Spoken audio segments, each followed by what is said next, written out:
Welcome back now to the U.S. Open and more fireworks for the American stars. Last night, Madison Keys earning her place alongside Coco Gauff and Ben Shelton in the semifinals. ABC's Will Reeve with a look at what tennis fans expect tonight. Half the semifinalists are American. Overnight at the U.S. Open, American Madison Keys breezing into the semifinals with a straight set victory. I just love it here. I love playing here.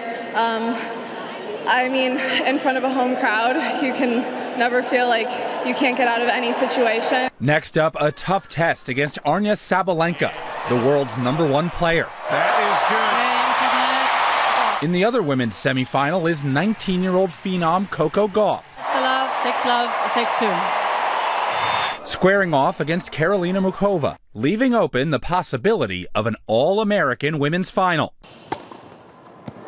On the men's side, the dream run for Atlanta-born Ben Shelton faces its stiffest test, a semifinal showdown with Novak Djokovic. The winner of that match will face either 2021 champ Daniil Medvedev or defending champion Carlos Alcaraz.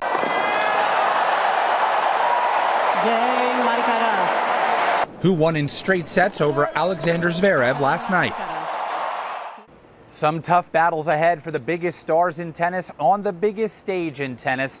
It all goes down tonight and tomorrow. The women's semis, then the men's semis, all on ESPN.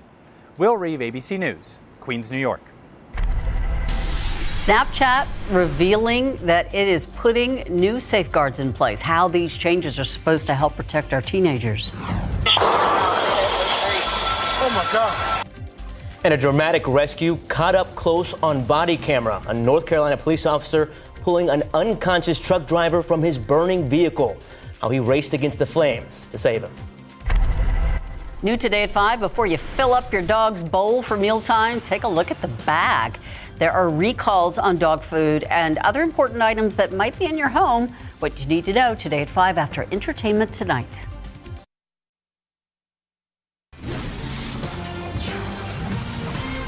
Rescuers are working to help an American who is trapped in the third deepest cave in Turkey. The Turkish Caving Federation says Mark Dickey was part of a research team exploring the Morka sinkhole earlier this week. He developed gastrointestinal bleeding some 3,600 feet deep in the cave. He was placed under observation at base camp. Dickey is now stable, but he is still deep within the cave. The Federation adds it'll take days to get him out on a stretcher because of the narrow winding passages. For reference, it would take an experienced caver a full 15 hours just to reach the surface in ideal conditions. And a daring rescue of a trucker lying unconscious in his burning 18-wheeler, now drawing praise. This North Carolina police officer coming across the scene, his body cam video capturing all the moments. Lieutenant Corey Brooks got into that semi-cab, removed the seatbelt, but struggled to lift the man out of his seat. Eventually, Brooks was able to drag the man out of the cab of the truck. A bystander ran over to help him out so they could get the man off the highway. And then that fire, it just continued to grow, and moments later, an explosion. Oh my God. I just thank God that I was in the right place at the right time. I'll never forget this for the rest of my life. It's a miracle, and that unconscious man has survived. He is said to be okay. The city of Chicago is opening more shelters for migrants. In the meantime, more than 1,500 asylum seekers have to stay at city police stations each night. But even that's not enough. With more migrants showing up to the Windy City, overflow encampments are taking over sidewalks. Chicago officials say migrants keep arriving faster than the city can create new spaces for them. 4 more buses arrived yesterday. Now, some people who call Chicago home are expressing concerns as new shelters are set to open up in their neighborhoods. I live right next door, unfortunately, to this, what's going to be a mess. What happens when we start seeing them fill up the streets and all the businesses on that neighborhood are suffering? I just want to make sure that the individuals that are being hosted have had some kind of background checks. At this point, I cannot guarantee that everybody that comes into any of our shelters has had a background check. Not everyone feels the same. Some neighbors do say they completely support the city's efforts to provide shelter for migrants. A Virginia man joining 4 others now charged for his role in allegedly attacking a police officer during the January 6, 2021 Capitol attack. The Justice Department says Louis Wayne Snoots assaulted Metropolitan Police Officer Michael Fanon. They say that he used both hands to physically restrain Fanon, allowing the other rioters to assault him. Snoots is now the 5th man charged in the attack on Fanon, who has since retired from that police force. Snoots are waiting to be arraigned in Washington on charges that include felony assault on a police officer, felony civil disorder, as well as 3 misdemeanors. And the special counsel leading the criminal probe into the president's son is announcing a new indictment by the end of the month. The court filing doesn't specify the charges that will be added against Hunter Biden, but there is speculation that it may have something to do with his illegal purchase of a gun. However, ABC's Justin Finch reports Biden's lawyer is claiming an old immunity deal will protect him from prosecution. Special counsel David Weiss disclosing in newly filed court documents that President Biden's only living son could face a grand jury indictment by the end of this month. ABC News has learned the special counsel's filing pertains to a felony gun charge. The filing doesn't lay out the exact charges Hunter Biden might face, but previously the younger Biden had agreed to a broader deal calling for him to plead guilty to misdemeanor tax evasion charges and enter a diversion program on that gun charge. The likely indictment is a sharp turn from the tentative plea deal that Weiss struck with Hunter Biden as a Trump-appointed U.S. attorney after conducting a 5-year investigation. The previous agreement fell apart in July under scrutiny from a federal judge.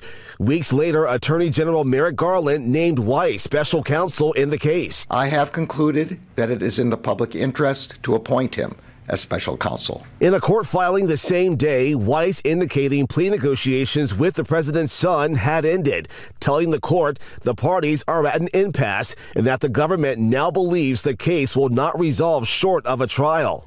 But Hunter Biden's attorney tells MSNBC the pretrial diversion deal involving the gun that prevents the filing of any additional charges remains in effect, also claiming the gun charge should be dropped because a federal court in a similar case ruled it unconstitutional. If people have paid attention, the only law that's changed has been a court of appeals in the federal system that has called that statute unconstitutional. Weiss's team says that diversion deal was never ratified.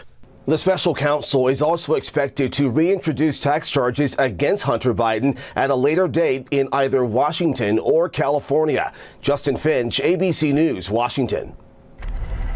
All right, Justin, we've been talking football, and I know it's top of mind for many, especially if you have a fantasy football team to start off the season. But for those here at home watching high school football action, what can people expect tonight? It's going to be rough tonight and tomorrow night. Take plenty of water with you if you go into any of those high school football games, because once those games start, it is still going to be in the upper 90s, close to 100. We're already getting close to 100 in several spots here across the state of Texas, 101 in Dallas. We talked about the heat across the country. New Orleans up to Raleigh, Washington, D.C. right now at 95. Hotter than we are here in San Antonio, so there's a ton of heat up and down the East Coast. The cool stuff, you got to go to the north. Places like Seattle, 59, Minneapolis, 62, Chicago, 66. There is some cooler air there. We're just not feeling it yet. It will eventually make it to Texas, but not yet. Right now, most places in the 90s, with the exception of Wichita Falls, Dallas, and Tyler that are already in the 100s at noon today. Here's a look at our forecast. 103, feels like number probably close to 105 this afternoon when you factor in that humidity. Very, very hot day, and this would be a record, by the way. Blowing out the old record, which was 100.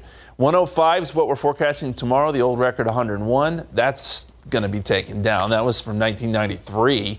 And 102 on Saturday, likely beat out. And that record was last set in 1893. So we're breaking some long-held records here with some really hot air over the next couple of days. Coming up here in just a few minutes, we're going to talk about the tropics leading out a hurricane. And we'll have another update on our forecast, which includes some rain chances next week. Guys. Thank you, Justin. Snapchat. It's going to be unveiling some new tools to protect teens on the app by limiting potentially risky or unwanted interactions. Here's what the company's going to do. They're going to encourage teens to only have contact with people who they know in real life by adding a pop-up window warning them if they're contacted by someone outside of their friend group.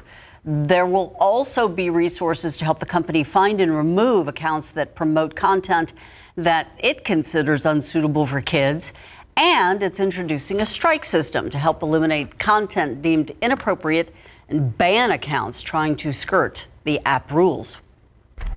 All right, take a listen to this. A mother says she has no regrets after going into labor during a Beyonce concert.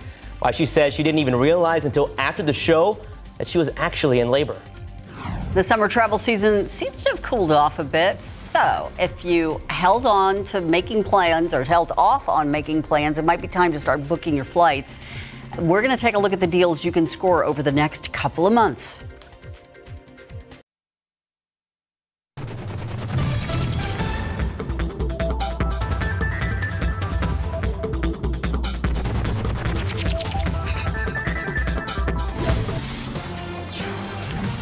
Some good news if you are planning to fly out this fall, the airfares are now dropping. ABC's Becky Worley explains how this comes following the post-pandemic surge.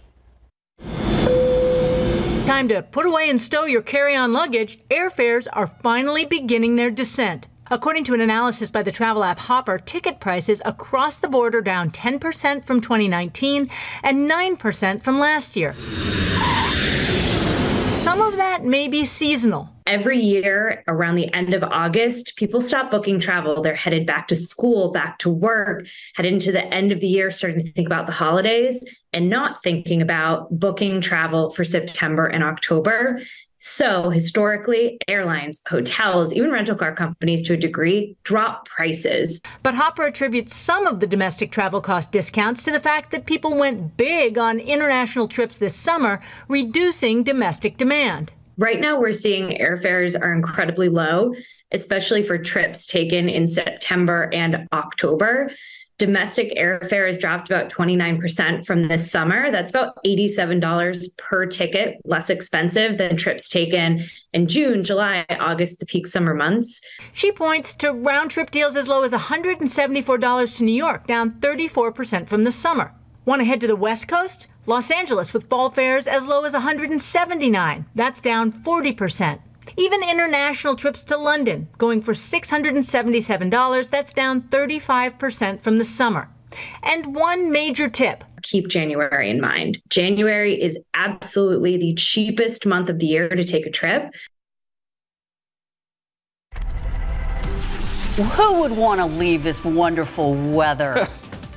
A beach sounds nice right about now. I sense some sarcasm. A beach up north. Yeah, like Alaska or something. That sounds kind of nice. See some good fishing over there. Oh, I hear that's the case. Yeah, 94 so far today. We are already above average, and we will go above the record high, which is 100, set back in 1912. 80 was the low this morning. The record low is 56. Now, next week we will have some cooler mornings. Won't be that cool, but changes are on the way. Look at that forecast. It's coming up.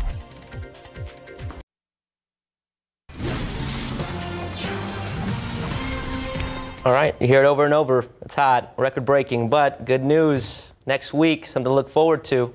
You know, you're dangling that carrot once again, my friend. Does this week seem like it's going by slower because of that?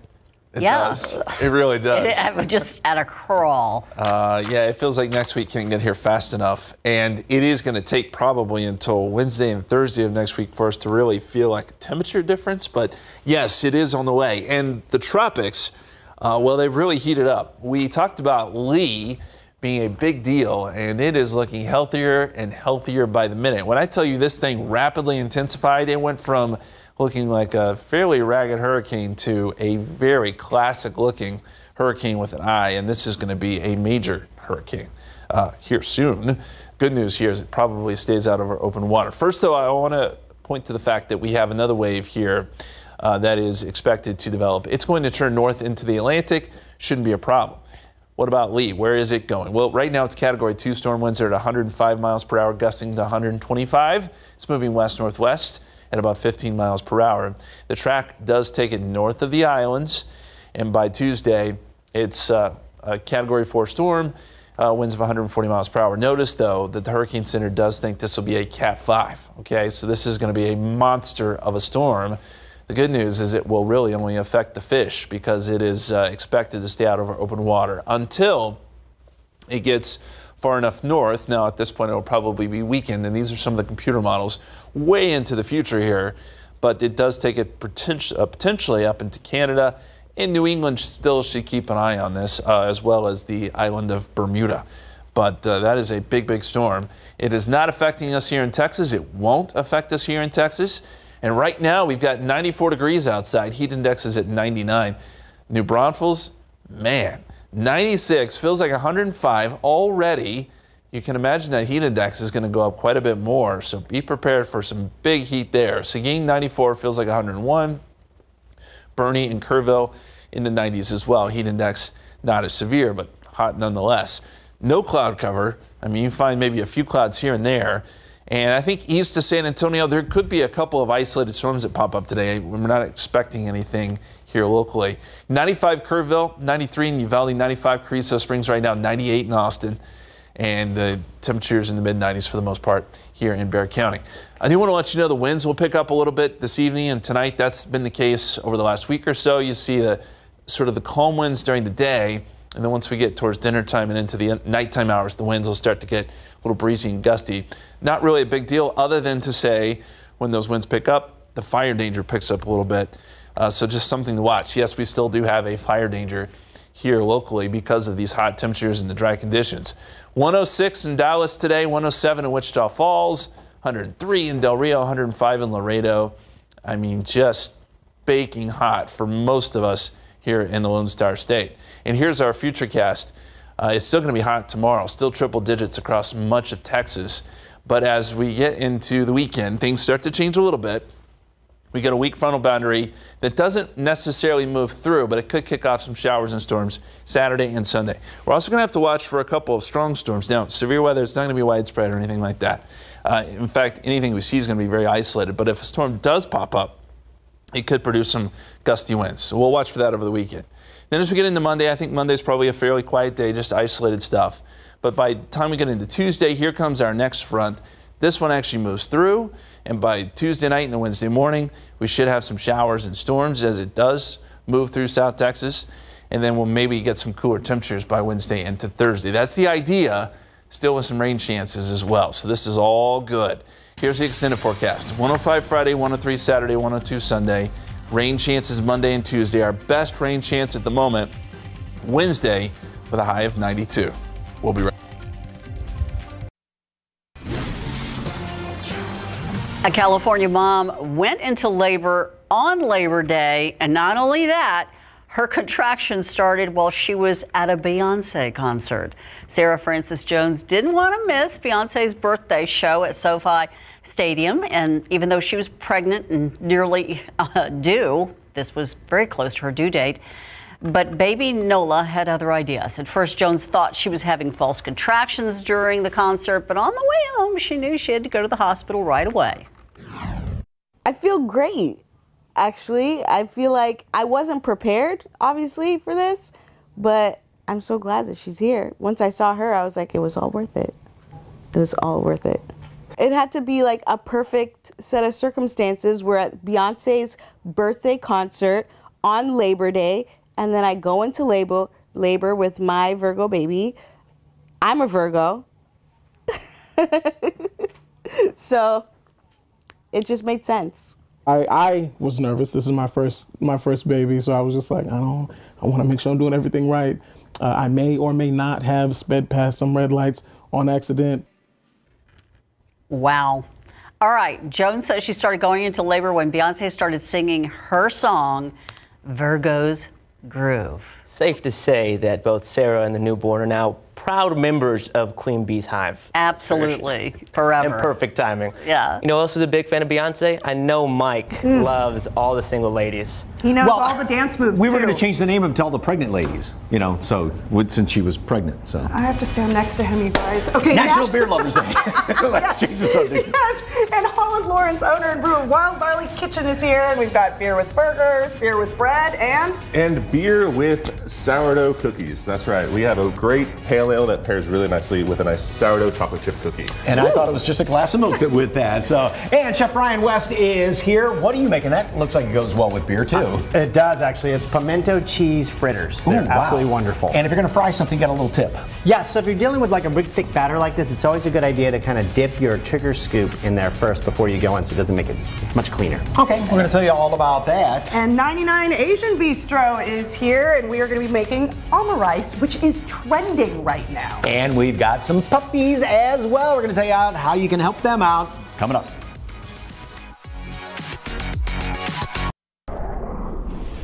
Welcome back. Temperatures now up to 97. We'll be up around 103 this afternoon, 105 Friday. Record-setting temperatures probably through the weekend. We will have a few stray storms over the weekend, but the rain chances pick up middle part of next week, and yes, it does finally get cooler, guys. You're going to enjoy a cold adult beverage on National Beer Day. Make sure to hydrate, too. It's hot out there, guys. Oh, is that how that works? Balance. Okay. All SA things Live. In moderation. Exactly. But we can't get enough of SA Live. That's right, and it starts right now. Celebrate San Antonio. Coming to you live from historic Market Square. This is SA Live. Oh, hello and happy Thursday. Well, you saw this earlier today on KSAT12. GMA introduced their new mascot, Ray of Sunshine. He's awfully energetic that early in the morning. Looks like you, okay? And we must be trendsetters because we launched our mascot. There he is just a couple of weeks ago. Mike the microphone, and of course, we announced it right here on SA Live, and he is right here on SA Live. Yes. And guess what? He's learned how to produce the show, too. Look who we have right here. It is Mike. Mike, how are you? And Mike. Good to see you. You want to come in here and be front and center? All right, there we go. Say hi to all your fans right there.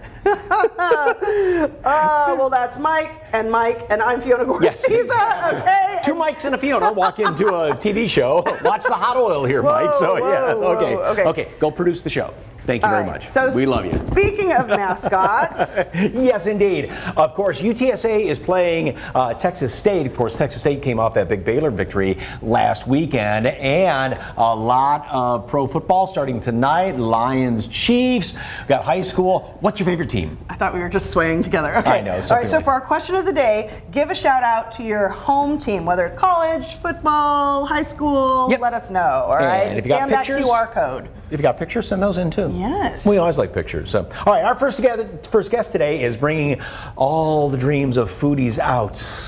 And he's teaching everyone how to cook like a magician. Joining us is Chef Brian West, owner of West Point Culinary School. And it's been a minute since you were on last, of course. How have you been? It has. I've been doing great. It's been wonderful. So yeah, I've launched up the school. I'm super excited. But okay, what are we making today? Because I can't wait to dig in. So these are pimento cheese fritters that I've been selling a lot of these. There's fritters kind of are a great recipe because you can lend themselves out to lots of things. We do mac and cheese fritters, banana fritters, all sorts of things. But I'm always inspired by pimento cheese, and so I thought that would be a really good element. Okay, so what's the secret to good pimento cheese? You know, really good paprika. So paprika is one of the main things in there. Of course, you got to have good cheese, but the paprika is really important to get the right kind. So we use smoked paprika, some of the best in the world. And then this is mixed in with a little bit of... Yeah, so what we're doing here is all our dry ingredients. So what we've got here is all of our dry team. So all the spices went in, pepper, a little habanero powder, and then we've got a little bit of black pepper. The flour just went in. We're going to put a half a tablespoon of sugar, just to really make that nice and sweet. You might have to dig deep in this one, I'm sorry. I see. So that's yeah, it's very deceiving. Oh, I'm pretty sure this is about to. There you go. And you said your tip if you're going to fry something like this is to get this in the hot oil first?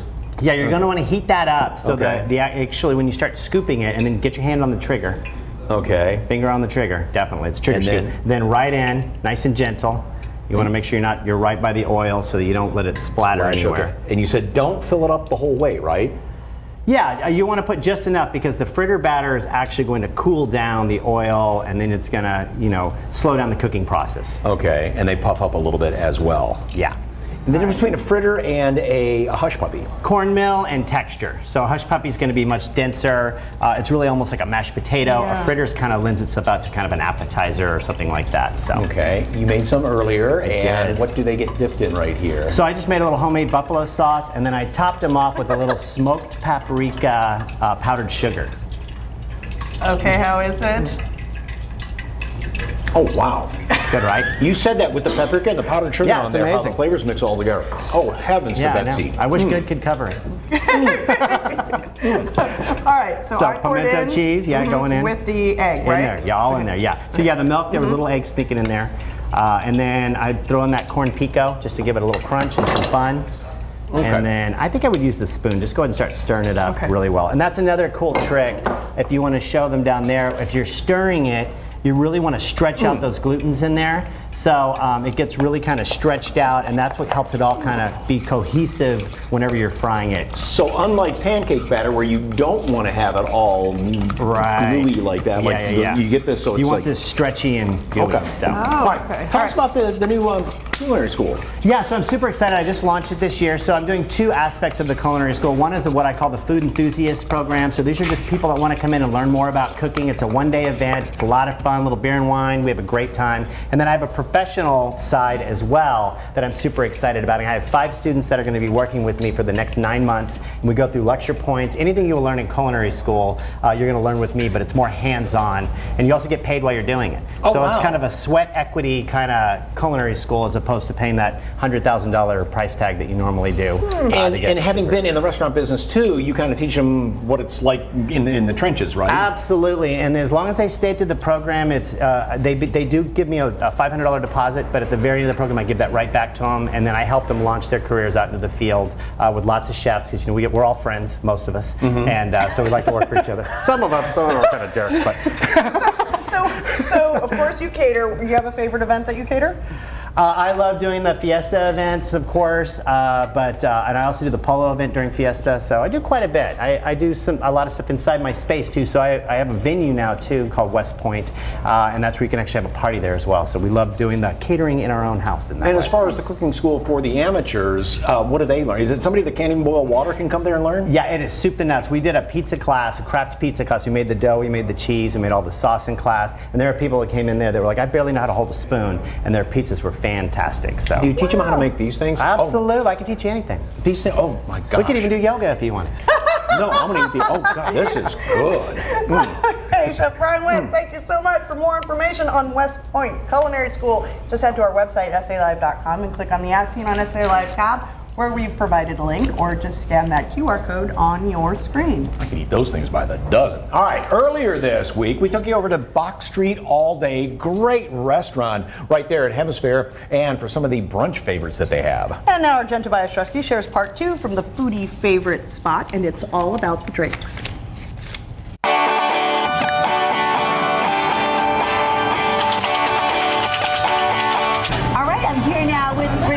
Rodriguez, and we are now talking drinks. I'm still finishing my matcha latte, Richard, but tell me what we have here. Yeah, so this is just a little sample of what we have to offer here at Box Street.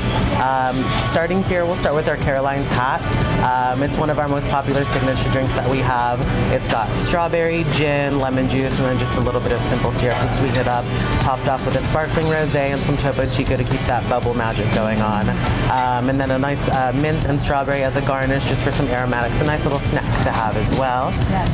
And then here we'll move on to one of our mocktails that we have that's the most popular. It's called a hibiscus sparkler. It is hibiscus syrup, a little bit of rose water to get that nice floral notes in there, and then just topped off with Topo Chico here with a nice lime garnish as well to kind of balance out that sweetness that you taste in there. We have a really great mocktail program here, lots of options to choose from. Yeah, absolutely. For the kids or for those who don't drink alcohol. Exactly. It's a rising trend that we see as well. That's also healthy and beneficial. And then we'll move on to our coffee drink that we have here. This is our cinnamon toast latte. It started off as a seasonal beverage, and then it was just so popular that we decided to put it on the real menu. So it's our house-made cinnamon toast syrup, and then your choice of whole milk or oat milk, and then we top it up with some whipped cream and some nice cinnamon toast bits just to munch on while you're drinking it as well. Super tasty, yes. Absolutely. And then last but not least here we have our Yellow Brick Road. It's a simple 3-ingredient cocktail that's also a really popular signature here at Box Street. So we muddle fresh pineapple with it. It is a lavender honey syrup that we make in-house. And then 2 ounces of tequila, shake it up, and then you get this beautiful drink here. Wow. Okay. Yeah. It pairs nicely, obviously, with the food that we had earlier. Still absolutely. There. But you have a wide array to choose from your cocktails and your coffee drinks, right? Yes, very much. And how often do you change the menu? So the menus change every 2 months. We try to keep it nice and fun and refreshing every time you come back. There's something different to offer. The holidays we tend to do more geared towards like Christmas or Thanksgiving or Halloween, just to make it more fun for everyone. And whether you like it iced, you also have the nice latte art that you guys do for your other fun. Hot as well. And I hear you say made in house a lot. So a lot of the syrups that you use in the bar are also for the lattes, right? Yes, exactly. So we try to make our syrups very interchangeable with our coffee program and our bar program, just so we have some really interesting lattes and fun combinations that you can make here. All right, and again, Box Street all day has been open now. You told me 2 years. Yes, the park's opening soon across the way. Dinner will be coming. Dinner's coming. And the second location. So many great things. I'm going to go over this one. I can't help it. Absolutely. All right. Please do. Please follow them on all social media platforms. What's your handle? At the Box Street Social. Oh, wow. That is amazing. And you can go to our website, SALive.com, click the ad scene on SA Live tab or scan the QR code on the screen. Okay, yes, Richard. Cheers. Okay, and you have a chance to win a $50 gift card. Just head over to the Box Street All Day Instagram page at the Box Street Social for more details. Yes, and for more information on Box Street All Day, just head to SALive.com, click the As Seen on SA Live tab, or just scan that QR code on your screen. I can't tell the difference, can you? When SA Live continues with donations to a furry cause, help out the puppies in our city by making a donation to help get them fed. How can you resist these adorable little? Oh, you'll get your yes. And it's a Thirsty Thursday at Texas Distillery is keeping up with a new local bar to bring you satisfying original South Texas cocktails. Cheers! It's next on SA Live.